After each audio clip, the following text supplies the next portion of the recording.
Welcome back ख़वातीन हज़रात। और दुनिया में सबसे ख़ूबसूरत रिश्ता माँ बाप और औलाद का है। माँ बाप ज़ाहिर है जब आप ज़िंदगी के किसी भी एज में हों, किसी भी मोड़ पे हों, माँ बाप किसी भी हालत में हों, कितने ही वीक हों, कितने ही बीमार हों या सही हों या जिस तरह भी हों, आपको लगता है कि इनके होने से आपकी एक बहुत बड़ी सपोर्ट है।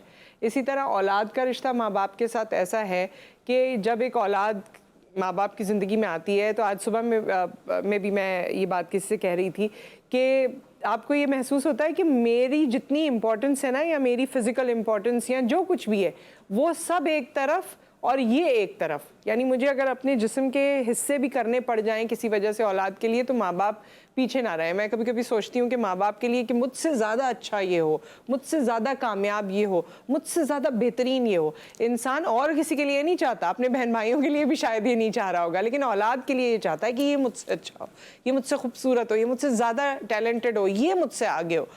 ये माँ बाप और औलाद का खूबसूरत रिश्ता है। लेकिन इस रिश्ते में कभी हम हद से ज़्यादा तजावुज़ कर देते हैं एक्सपेक्टेशंस के बाइस। और आज की दुनिया में जब इतना कंपटीशन है, तो हम अपने छोटे से बच्चे को देख के सोचते हैं कि डॉक्टर बनेगा, इंजीनियर बनेगा, लॉयर बनेगा, ये बिजनेसमैन बनेगा, ये क्या करेगा।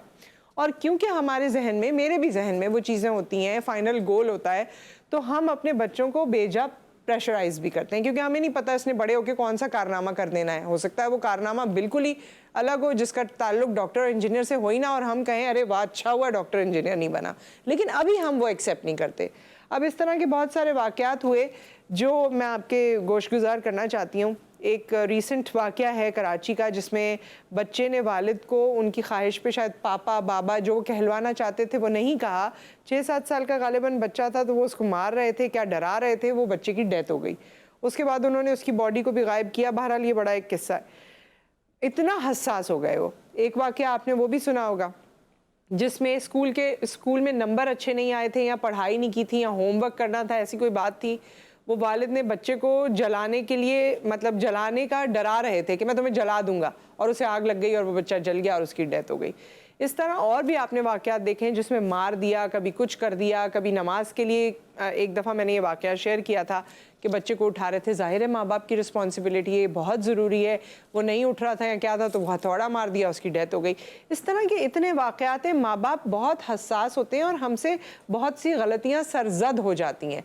तो आज के सेशन में हम ये बात करेंगे कि हम कौन कौन सी गलतियाँ करते हैं जो हमें नहीं करनी चाहिए, और हमें अपने आप को या उनको प्रेशराइज नहीं करना चाहिए। एंड फॉर दैट हमारे साथ डॉक्टर ताहिरा अनस मौजूद हैं। अस्सलाम वालेकुम। कैसी हैं आप? ठीक ठाक हैं? और हमारे साथ रूसा मोहसिन मौजूद हैं, coach and soft skills trainer. अस्सलाम वालेकुम। वालेकुम सलाम। और हमारे साथ जी गुलसाना मंशा साहिबा मौजूद हैं, स्काइप पर, एजुकेशनिस्ट हैं एंड मोटिवेशनल स्पीकर हैं। अस्सलाम वालेकुम। वालेकुम अस्सलाम नुसरत। मैं डॉक्टर ताहिरा आपसे शुरू करती हूँ और सभी लोग फिर इसका जवाब दीजिए। मैंने इंट्रो काफ़ी तमहीद बांधी है, बस उसी का ही हमें जवाब दीजिए कि कौन कौन सी हम गलतियाँ करते हैं, और क्या माँ बाप का इतना हसास होना जायज़ है? आप लोगों को ठीक लगता है? देखिए, पेरेंटिंग, मैं हमेशा ये बात कहती हूँ कि शादी और पेरेंटिंग वो चीज़ है जिसमें हमारे लिए कोई क्राइटेरिया नहीं है। अगर आपके अंदर ये सलाहियत है कि आप बच्चा पैदा कर सकते हैं, तो हम समझते हैं कि सामने वाला शख्स इंटाइटल्ड है कि वो माँ बाप बन जाए।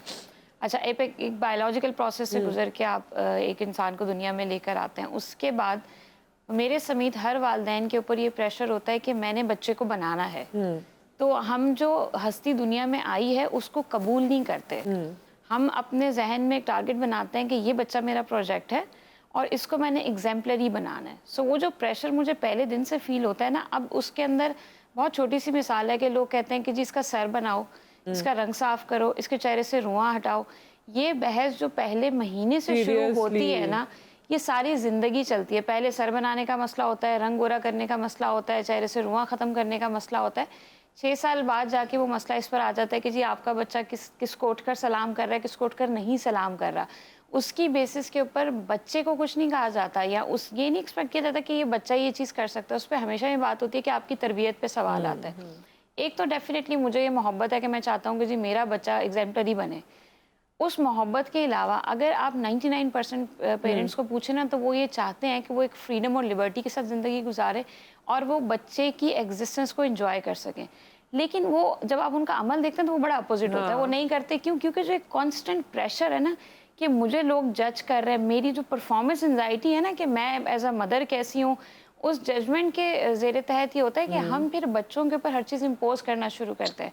मैं बड़ी आम सी मिसाल दूंगी, मेरा अपना बेटा अभी 4 साल का होगा, तो वो किसी से हैंडशेक नहीं करता। ही हैज सर्टेन कंडीशन के वो अपनी जो है ना कंफर्ट जोन से नहीं नहीं निकलता। करता, हाँ। अब उसके ऊपर लोग इतना हैरान होते हैं। अच्छा, फिर वो आपको एग्जांपल्स देते हैं, फलाने का बच्चा 2 साल का है, जैसे ही उसको बोलो सलाम करो तो वो भागता हुआ जाता हुआ अगले को सलाम कर देता है। अब ये चीज सिर्फ बच्चे की हद तक Seriously? महदूद नहीं रही। अब वो Seriously? मेरे ऊपर इतना कांस्टेंट प्रेशर है कि यार मैंने इसको ट्रेन करना है। अब ये चीज़ चलती रहती है, चलती रहती है। अब आपने जो बात की कि जी बहुत सारे किस्सों में नमाज पढ़ने की वजह से अगर मेरा बच्चा मस्जिद नहीं जा रहा, अगेन मेरे ऊपर सवाल है, मेरे बच्चे के मार्क्स अच्छे नहीं आ रहे, तो ये जो परफॉर्मेंस एंजाइटी, हमें इससे निकलना पड़ेगा। देखें, बच्चों के लिए आप हसास होते हैं, ये बड़ा कुदरती सी बात है। ये जो पेरेंटिंग इंस्टिंक्ट है ना, मैं ये चाहती हूँ कि मैं अपने बच्चे को इतना गार्ड कर दूं कि कभी उसको कोई नुकसान ना पहुंचे, कभी कोई उसके बारे में बुरी बात ना करे, कभी कोई उसको बुरे लफ्जों में याद ना करे। ये कुदरती है, ये फितरी अमल है, ये जानवर में भी होता है, ये इंसान में भी होता है। लेकिन आपको उसको लिमिटेड करने की ज़रूरत है। आपको ये समझने की ज़रूरत है कि कहाँ तक वो बच्चे के लिए फ़ायदेमंद है और कहाँ आप वो बाउंड्री पार करके अपने ही बच्चे को नुकसान पहुँचा रहे हैं। बिल्कुल सही बात है जी। आप क्या कहेंगी? मैं ये इन्हीं की बात को आगे लेके जाऊंगी कि अब ये तमाम हमने गो थ्रू किया मराहिल के भाई ये पेरेंटिंग में इश्यूज होते हैं, लेकिन बच्चे पे जो असर अंदाज होता है ना, वो हमें बाद में पता चलता है। मिसाल के तौर पे मेरे पास कई केसेस आते हैं, लेट 30s में एडल्ट्स हैं जो कि कॉन्फिडेंस नहीं है उनके अंदर, बात करने की सलाहियत नहीं है, ख़ुद एतमादी नहीं है, decision making. A 38-year-old guy came to me the other day because he said he can't make decisions on his own.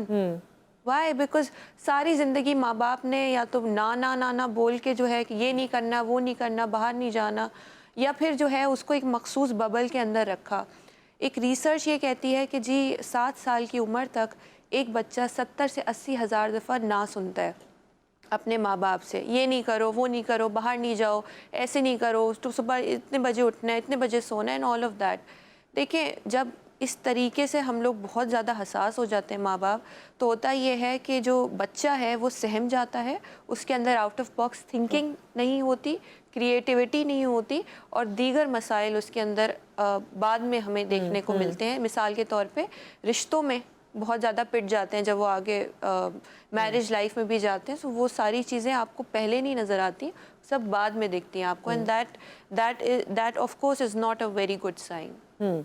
जी, गुलसाना साहिबा, आप किस तरह से देखती हैं, since you are an educationist, तो आप तो बच्चों को क्लास में भी देखती होंगी और उनके रवैये और वालिदैन के ट्रीटमेंट्स, तो आप इस टॉपिक को किस तरह से एक्सप्रेस करेंगी? Mr. Thank you, first of all, so very much for having me as a part of this lounge talk. Secondly, बिल्कुल ठीक कहा आप सबने कि मेरा अपना एक जो ऑब्जर्वेशन है नुसरत, वो ये है कि पाकिस्तान के अंदर पेरेंटिंग की age as compare to the rest of the countries in the world सबसे ज़्यादा लंबी है। क्योंकि बाहर के मुल्कों में अगर आप देखें तो 18 साल का जब बच्चा होता है तो ही इज़ लेफ्ट इंडिपेंडेंट, और उन 18 सालों में उसकी ट्रेनिंग इस तरह से की जाती है, छोटी छोटी चीज़ों को लेके बड़े बड़े कामों तक से, कि 18 साल तक उस बच्चे को पैसा तक कमाने का स्किल सिखा दिया जाता है कि वो अपनी बेसिक नीड्स को खुद से मीट करे। लेकिन पाकिस्तान के अंदर बिल्कुल ठीक कहा अभी इन्होंने कि 38-year-old गाय, हमारे ये तो 38-year-old गाय इनके पास आया है। मेरा ये मानना है कि 40-40 साल के और 50-50 साल उम्र है पेरेंटिंग की। हम माएँ बनना और बाप बनना ही नहीं छोड़ते, और सबसे बड़ा नुकसान ये होता है कि हम डिपेंडेंसी की तरफ अपने बच्चों को लेके जा रहे होते हैं, और हम ये सोच ही नहीं रहे होते कि हम इतना बड़ा नुकसान कर रहे हैं कि हम उसको इस काबिल नहीं होने दे रहे। अपनी मोहब्बत के चक्कर में, ओवर सेंसिटिविटी के चक्कर में हम ओवर प्रोटेक्टिव हो जाते हैं, और फिर हम इसको इमोशनल ब्लैकमेलिंग में मोहब्बत के नाम से टैग कर देते हैं कि चूंकि हम आपसे मोहब्बत करते हैं, चूंकि हम आपका ख्याल, हमें आपकी फिक्र है, तो इस फिक्र के बीच में हम आने वाली जंग के लिए, देखें हर इंसान की, चाहे वो बच्चा है, चाहे वो माँ है, चाहे वो बाप है, जिंदगी हर इंसान की अपनी जंग है, और इस जंग को लड़ने के लिए माँ बाप को उन बच्चों को रेडी करना चाहिए। आप, और फिर उससे ऊपर एक और चीज जो मैं तो क्या करें माँ बाप? ये मतलब ये तो सारी बात हो रही है माँ बाप के लिए, लेकिन माँ बाप करें क्या? देखिए नुसरत, पेरेंट्स को मैं हमेशा ये कहती हूँ कि पेरेंटिंग स्किल्स के लिए भी इंस्टीट्यूट्स होने चाहिए, पेरेंटिंग स्कूल्स होने चाहिए, जहां अभी बिल्कुल इन्होंने सही कहा कि छोटी छोटी एज में 21-22 साल, 18 साल, 19 साल की एज होती है, तो घर में फिक्र पड़ जाती है कि जी शादी कर दो। तो अभी तो वो जो बच्ची है जिसकी शादी हो रही है, वो जो लड़का है वो हार्डली खुद भी 22-23-24 साल का होगा। तो अभी तो ये दोनों बेचारे वो यूनिवर्सिटी के समोसे और बोतल एंजॉय करके निकल रहे हैं। तो पेरेंटिंग तो वो भी कंप्लीट नहीं हुए होते। complete हुए होते। हाँ जी। हाँ तो अभी नए नए attractions toward the opposite gender, नई नई मंगनी ही से अभी और शादी के ही अट्रैक्शंस होती हैं। तो पहले ही 4 हफ्तों के बाद पूछना शुरू कर दिया जाता है कोई खुशखबरी है। तो इतनी जल्दी पेरेंटिंग की रिस्पॉन्सिबिलिटी के लिए बेसिकली पेरेंट्स को अपने आप को खुद ट्रेन करना पड़ेगा। बिल्कुल सही बात है मैं एक माँ हूँ, बच्चों की मदर हूँ। मेरे बच्चे माशाल्लाह बड़े हैं सब, एवरीबडी इज 18+ नाउ। और मुझे आज भी बहुत अच्छे तरीके से याद है नुसरत, वर्किंग पर्सन होने के बावजूद मैंने अपने बच्चों को घर के सारे काम सिखाए बहुत छोटी एज से। हालांकि घर में हाउस हेल्प्स मौजूद थी, कोई प्रॉब्लम नहीं, हम हाउस हेल्प नहीं रख सकते थे, चाहे वो बेटी है चाहे वो बेटा है। आपको पेरेंट्स को अपने आप को ये बताना है कि मुझे अपने बच्चों को ट्रेन करना है for the upcoming war of life. जिंदगी एक जंग है और उससे, और ये सबसे पहले आपने अपने आप को बताना है, आपको कोई आसमान से उतर के आके नहीं बताएगा। ये बिल्कुल सही है। और ये इसमें जो आपने एज की बात की ना, ये भी बहुत इंपॉर्टेंट फैक्टर है हमारे यहाँ, क्योंकि मेरी खुद काफ़ी अर्ली मैरिज थी, तो मैं ये देखती हूँ कि जो मेरे 2 बच्चे हैं उनके साथ जो मेरा पेशेंस लेवल था, जो शुरू के 2 हैं और जो बाद के 2 हैं, उन दोनों में पेशेंस लेवल का बहुत फ़र्क है। जो मैं उनके साथ, मैं भी इम्पेशेंट थी, मतलब जो मेरा पहला बेटा है उसके साथ तो मुझे लगता है कि मैंने बहुत गलतियाँ की हैं, क्योंकि मैं खुद ही अपने आप को फील करती थी कि मैं तो इतनी, मतलब मैं ये क्या हो गया मेरे साथ। क्योंकि जब इतनी आपको बच्चे को पूरी टेक केयर करनी होती है और आप खुद अगर 20-21 साल की आपकी उम्र है, तो आप बहुत सारी चीजें रेगुलेट करना नहीं आता, सेल्फ पिटी होने लग जाती है कि आप मेरे, मतलब मेरा क्या होगा ये सारे चीज़ों में। लेकिन ग्रेजुअली मैंने अंदाज़ा लगाया, जैसे मैं पहले बहुत शायद हाइपर भी हो जाती थी या मुझे चीज़ें टैकल करना नहीं आती थी, मगर अब जो बाद वाले 2 हैं उनके साथ में हम दोनों का ही as a husband wife patience level different है। हम बहुत सारी चीज़ें उनकी बर्दाश्त कर लेते हैं जो पहले शायद हमसे नहीं होती थी। तो एज फैक्टर भी होता है, और ये हमारे यहाँ तो ये है कि जल्दी शादी जल्दी शादी जल्दी शादी। मैं अगेन कह रही हूँ ना कि हम पेरेंटिंग को स्किल्स के तौर पे नहीं लेते। हमें लगता है कि अगर किसी में बायोलॉजिकल सलाहियत है बच्चा पैदा करने की, जो कि अमूमन ऑब्वियसली 15 से 18 साल की उम्र में आ जाती है, तो बस इसकी शादी कर दो और ये बच्चा कर ले। जहनी तौर पे आप किसी की ख्याल कर सकते हैं, नशोनुमा कर सकते हैं, तरबियत कर सकते हैं या नहीं कर सकते, ये सलाहियत आप में है या नहीं है, ये सीखनी है, ज़रूरी है या नहीं है, हम इसके ऊपर बिल्कुल तवज्जो नहीं देते। इस टॉपिक को हम मज़ीद आगे बढ़ाएंगे और अपने एक्सपीरियंसेस से या जो इर्द गिर्द के एक्सपीरियंसेस हैं उससे चीज़ों को कंसोलिडेट करके आपके सामने पेश करेंगे आफ्टर द ब्रेक।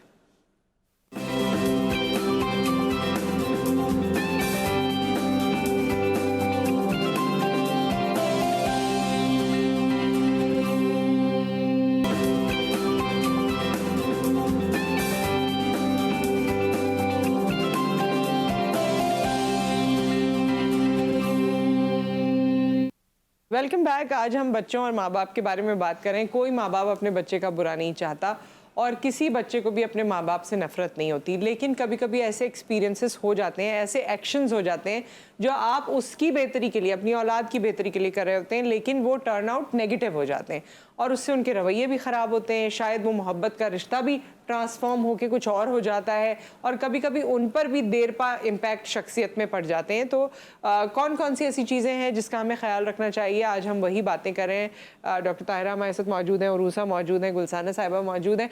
सो उरूसा, आप और कोई ऐसी चीज़ है जिस पे आप तवज्जो दिलाना चाहेंगी? जैसे स्कूल का मैंने देखा है कि हमने पढ़ाई को और स्कूलों ने पढ़ाई को एक बिग डील बना दिया है। अब जो है वो पढ़ाई से रिलेट करते हुए हमारा रिलेशनशिप अपने बच्चे से होता है। जो अच्छा पढ़ रहा है उसकी तारीफ भी हो रही है, उसको खुशामद भी हो रही है, सब कुछ हो रहा है। जो अच्छा नहीं पढ़ रहा है उसके साथ रवैया डिफरेंट है। और जो अल्टीमेट रिजल्ट है वो तो तब आना है जब उन्होंने बड़े हो जाना है, तभी पता चलेगा कौन कितना कामयाब है, कौन क्या कर रहा है, क्या नहीं कर रहा। हम लोग सक्सेस को तोलते हैं ग्रेड्स के साथ, ठीक है, और बच्चे अगर ए ग्रेड है, A+ ग्रेड है, तो फिर तो सही है, everything is well and good. लेकिन अगर उससे थोड़ा सा कम है तो फिर वहाँ से कंपैरिजन शुरू करते हैं माँ बाप, या तो अपने दूसरे भाई बहन को देखो, या पड़ोसी या दोस्त के बच्चे को देखो, ठीक है।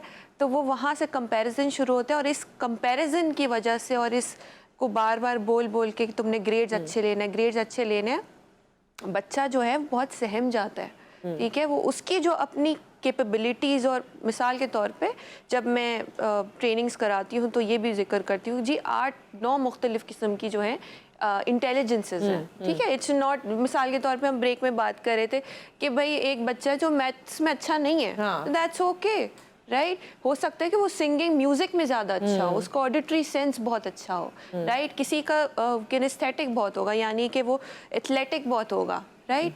तो माँ बाप की ये जिम्मेदारी है कि वो भी मिसाल के तौर पे समझे इस चीज़ को कि हर बच्चा सेम नहीं है, हर बच्चे की मुख्तलिफ एबिलिटीज़ हैं, कैपेबिलिटीज़ हैं, और उसके हिसाब से उसकी ग्रूमिंग करनी चाहिए। एक चीज़ और बताऊंगी, हम सवाल कर रहे थे, तो मेरे पास एक क्लाइंट आई थी, उनको ना मगरिब के बाद बाहर जाते हुए डर लगता है, खौफ होता है। तो जब उनको मैं पीछे लेके गई through hypnosis and various other tools, तो पता ये चला कि माँ बाप ने बचपन में कहा था कि मगरिब के बाद बाहर जाओगे तो कोई अल्लाह बाबा जो है वो तुम्हें पकड़ लेगा या फिर कुछ कर देगा। अब वो आज 25 साल की लड़की जो है वो खौफजदा है, क्योंकि 6-7 साल की उम्र में माँ बाप ने उसको कहा था और वो कहते रहे थे। तो देखिए, बात ये है कि गुफ्तगू में भी आप क्या लफ्ज़ इस्तेमाल कर रहे हो, आप गुफ्तगू भी क्या कर रहे हो अपने बच्चों के साथ, क्योंकि कहीं ना कहीं अनकॉन्शियसली आप कोई ऐसी चीज़ बोल जाते हो और ऐसे वक्त में बोल जाते हो कि वो जाके सीधी जो है उनके सिस्टम में। लेकिन ये मुझे कभी कभी ये भी लगता है रूसा कि ये हम थोड़ा सा ना माँ बाप को कुछ ज़्यादा ही बेचारों पे रिस्पॉन्सिबिलिटी भी, क्योंकि हर कोई जाहिर है नाप तोल के अपने बच्चे को नहीं बोलता, प्यार में भी नाप तोल के नहीं बोलते, ऐसे ऐसे लफ्ज बोल रहे होते हैं जो किसी ने सुने नहीं होते। ठीक है, और भी सही है, लेकिन to keep on reinforcing that thing is wrong. सही है, एक दफा हो गई। हाँ, to keep on reinforcing that thing, that is a red flag कि you know you need to. अच्छा, ये बताएं कि पहले के जो माँ बाप थे वो तो सब चीजें करते थे, मारते भी थे, सब कुछ करते थे, उनकी औलादों में कोई ऐसी प्रॉब्लम नहीं थे ना। हाँ, अब की औलादों में सारे प्रॉब्लम है, ये मुझे समझ में नहीं आता। मतलब पहले सारे ताबेदार बच्चे पहले थे और शरीफ बच्चे पहले थे, सारी अच्छाइयाँ उनके अंदर थी, अब मार कम हो गई है, पहले एक्सपोजर नहीं था इतना, अब आप देखिए कितना एक्सपोजर है इस डब्बे के अंदर जो है, सब एक्सपोजर ही एक्सपोजर है। एग्जैक्टली। फिर ये चीज़ थी कि देखें पहले के बच्चों की अडॉप्टेबिलिटी बहुत ज़्यादा थी। अगेन हम एक्सपोजर की बात करें ना, हमने और हमसे जो पहले वाली जनरेशन है उसने सबसे ज़्यादा इन्वेंशंस देखी हैं, चाहे वो साइंटिफिकली हो, चाहे वो सोसाइटी के वैल्यूज़ के हिसाब से। जो काम तब पसंद नहीं किए जाते थे वो अब बड़े आराम से हो रहे थे, उसकी एक्सेप्टेंस आ गई है। अब के जो बच्चे हैं, they have their own personality, they know that right. उनका वो जो मी का कॉन्सेप्ट है ना, आई का जो कॉन्सेप्ट है वो बड़ा क्लियर है। आप अगर अपनी जनरेशन में और उससे थोड़ा पीछे या उसके बाद के लोग देखें, हम तो मैं कहते हुए ही बड़ा घबराते हैं ना, मुझे ये चाहिए। हमारा वो जो मैं या खुदी वाला कॉन्सेप्ट है वो बड़ा मोल्ड है, हमारा कलेक्टिव कॉन्सेप्ट ज़्यादा है कि हमारे यहाँ ये होता है तो हम ये करेंगे। मैं वाला नहीं है कि मुझे ये चाहिए, मुझे ये अच्छा लगता है, मैं ये नहीं करूँगा। अब के बच्चे का सेल्फ कॉन्सेप्ट बड़ा क्लियर है, which is a very good thing. अगर आप उसके ऊपर पॉजिटिवली काम करें तो वो उसको ग्रूम करेगा, लेकिन अगर आप उसको या तो रीइंफोर्स करें नेगेटिवली तो वो भी बड़ा मसला है। हमारे यहाँ अभी 2 तबकों में है, वो जो दरमियाना तबका था वो ख़त्म हो गया, अब 2 तबकों में नौजवान नस्ल पाई जाती है। एक तो वो है कि मुझे ये चाहिए और बस यही चाहिए, बाकी सब जाएं भाड़ में। दूसरा बच्चा वो है जो ये बता ही नहीं पाता कि मुझे क्या चाहिए। तो वो जो मयाना रवि वाला कॉन्सेप्ट था वो कहीं ना कहीं हमारी पेरेंटिंग की वजह से रह गया, क्योंकि हमें बड़ा सप्रेस करके पाला गया। तो हम 2 तरह के माँ बाप निकले, एक तो वो जो कहते हैं मैं तो अपने बच्चे को ऐसे ही पालूंगा, दूसरे वो हैं जो कहते हैं मैं अपने बच्चे को मादर पिदर आज़ादी दूंगा। दोनों तरह से ही निज़ाम में खराबी आई, निज़ाम में खराबी आएगी। अच्छा गुलसाना साहिबा, आप बताइए, अभी हमने एजुकेशन सिस्टम की बात की, एजुकेशन सिस्टम के बारे में माँ बाप को ये बता दें कि चले, एक तो ये फीलिंग है ना कि रिजल्ट्स अच्छे आने चाहिए क्योंकि फ्यूचर अच्छा होगा, कामयाबियाँ होंगी, रिजल्ट्स कितने अच्छे आने चाहिए? क्या एवरेज ग्रेड वाले बच्चे कामयाबी हासिल नहीं कर सकते? माँ बाप का पर्सपेक्टिव ये होता है कि जी से आगे जाकर भी कंपटीशन मिलेगा, उस कंपटीशन को ये कैसे फेस करेगा? नंबर अच्छे नहीं आएंगे, अच्छी यूनिवर्सिटी नहीं होगी, अच्छा कॉलेज नहीं होगा, अच्छा कंपटीशन नहीं होगा, और जब कुछ भी अच्छा नहीं होगा तो जाहिर है फ्यूचर अच्छा नहीं होगा, नौकरी अच्छी नहीं होगी, काम करने का जो है वो भी रिस्की फैक्टर है कि बिजनेस करेंगे वो तो जब करेंगे और जब कामयाबी होगी तो होगी। नुसरत, इसमें मैं अपनी मिसाल देती हूँ कि जब मैं छोटी थी तो मेरी जो बड़ी बहन थी वो मेरे साथ, हम सेम क्लास में पढ़ा करते थे जी। और वो क्लास की टॉपर थी और मैं क्लास में सिर्फ एवरेज स्कोर्स लिया करती थी, बल्कि मैथ में तो फिजिक्स में उड़ जाया करती थी। तो मेरे लिए मतलब जिस दिन रिजल्ट अनाउंस होना होता था ना, मैं ये कहती थी अल्लाह मियाँ कुछ ऐसा हो जाए कि आज का दिन ना हो। हो जाऊं, मैं घर तक ना पहुंचूं, हाँ। क्योंकि मुझे ये पता होता था कि घर जाते ही मुझे जो कुट लगनी है ना मैंने बहुत जूते खाए अपनी अम्मा से। हाँ। और इस बात पे कि ये भी तो तुम्हारी बहन है, ये भी उसी क्लास में पढ़ती है, इसको वही टीचर्स पढ़ाते हैं, वही स्कूल है, एज में भी सिर्फ 1-1.5 साल का फर्क है तुम लोगों के, तुम्हें क्यों ये बातें समझ नहीं आती? अब I was more into extra curricular activities और शुरू से ही मुझे स्कूल की हेड गर्ल नहीं बनाया गया था क्योंकि मेरे ग्रेड्स अच्छे नहीं आते थे, हालांकि मैं डिजर्व की थी। और एक्स्ट्रा करिकुलर एक्टिविटीज में चूंकि मैं हमेशा टॉप पे थी तो वहां पे मुझे वोट्स मिल गए स्कूल के बच्चों से और मुझे इनको मजबूरन वाइस हेड गर्ल बनाना पड़ा। तो बात सिर्फ इतनी सी है कि पेरेंट्स के लिए एक तो प्लीज ग्रेड्स इंपॉर्टेंट नहीं। आज मतलब वो किस्सा सुनाने का मकसद ये था कि आज अपने उन 5 बहन भाइयों में मेरा ख्याल है जितनी प्रोडक्टिव और कंस्ट्रक्टिव लाइफ मैं गुजार रही हूँ वो चारों नहीं गुजार रहे।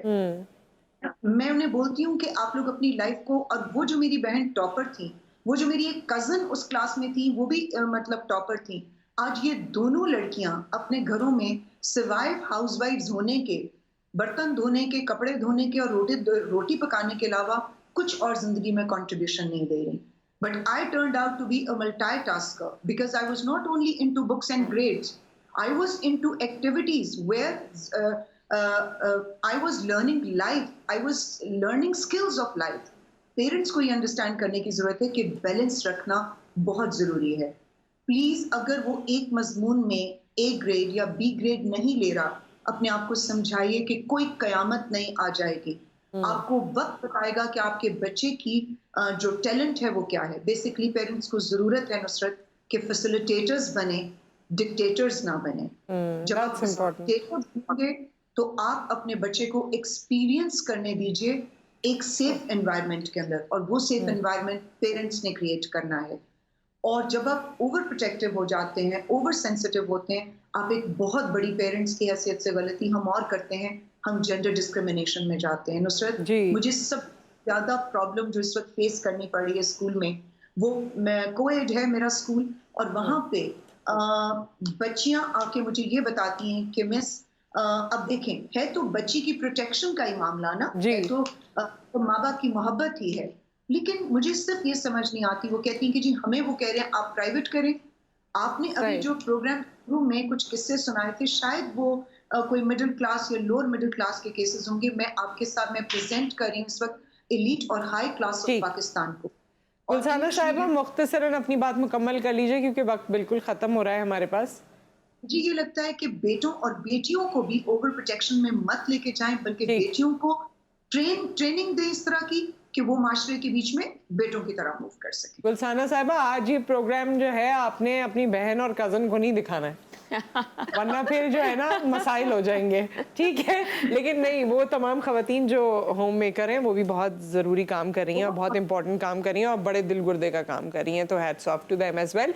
अच्छा जी, अब ज़रा जाते जाते आप दोनों भी कुछ कंक्लूड कर दीजिए, माँ बाप को एडवाइस कर दीजिए। देखिए मैं यही कहूँगी कि ये पेरेंटिंग स्किल है। मैं बड़ी आम सी मिसाल देती हूँ कि अगर टेबल के नीचे कुछ चला जाता है, बेड के नीचे कुछ चला जाता है, तो हम अपने बड़े छोटे से बच्चे से कहते हैं तुम रुको, मैं निकाल देती हूँ, क्योंकि मेरे जहन में ये खौफ है कि अगर ये नीचे झुकेगा तो इसको चोट ना लग जाए। मैं तो कहती हूँ तुम जाओ निकाल के लाओ। एग्जैक्टली, होना भी यही चाहिए, क्योंकि अगर आप 10 दफा उसको निकाल देंगे, 11वीं दफा कुछ जाएगा और आप वहाँ पर नहीं है तो बच्चा तो देखता रह जाएगा। तो you have to make sure कि you are there for them, लेकिन उनको लाइफ एक्सपीरियंस करने दें। और वो जो हस्ती दुनिया में आई है वो आपसे अलग एक शख्सियत है, वरना अल्लाह उसको आपके साथ जोड़ के बना देते।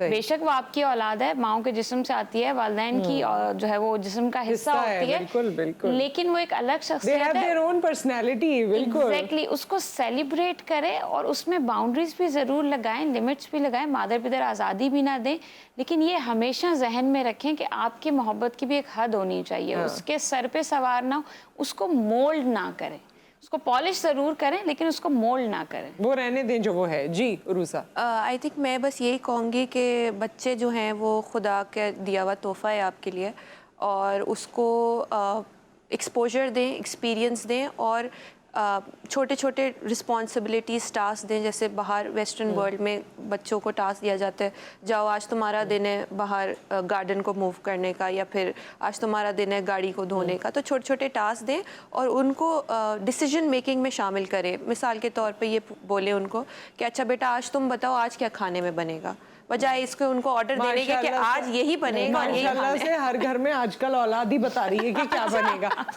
ये तो कहने की जरूरत ही नहीं है। आजकल तो अम्मा अब्बा को सोचना पड़ रहा है कि हमें जो खाना है वो किस दिन बनेगा। जनरेशन हुआ है जिनके साथ हुआ ये कि पहले अम्मा अब्बा की चलती थी, अब बच्चों की चलती है, तो आप लोगों की नहीं। मैं तो कहती हूँ सब अपनी चला लो, खुश रहो, मुझे कुछ ना बोलो। ये सही है, जो करना है करो। खैर, थैंक यू सो मच, बहुत बहुत शुक्रिया आप तीनों का यहाँ तशरीफ आवरी का और ये तमाम गुफ्तगू का। ये एक बहुत खूबसूरत रिश्ता है। अपने बच्चों को एक डिफरेंट एंगल से भी देखा करें, एक डिफरेंट पर्सन के हिसाब से भी देखा करें, आपको मज़ा आएगा। आप उनसे बातें करेंगे, उनकी सोच सुनेंगे, आपको मज़ा आएगा, और सोच सुनने के बाद समझ आएगी कि ये किस तरफ है। 2, 3, 4 बहन भाई भी होते हैं ना, हर कोई अलग होता है, हर किसी की सोच मुख्तलिफ होती है। उनको बढ़ने दें, पनपने दें और फिर उसका रिजल्ट देखें। ये चीज़ मैं खुद भी प्रैक्टिस करने की कोशिश करती हूँ, कभी फेल भी हो जाती हूँ, लेकिन ये ऑन गोइंग प्रैक्टिस है हमारी, हमें करते रहनी चाहिए। विद दैट एक ब्रेक, उसके बाद हम आते हैं।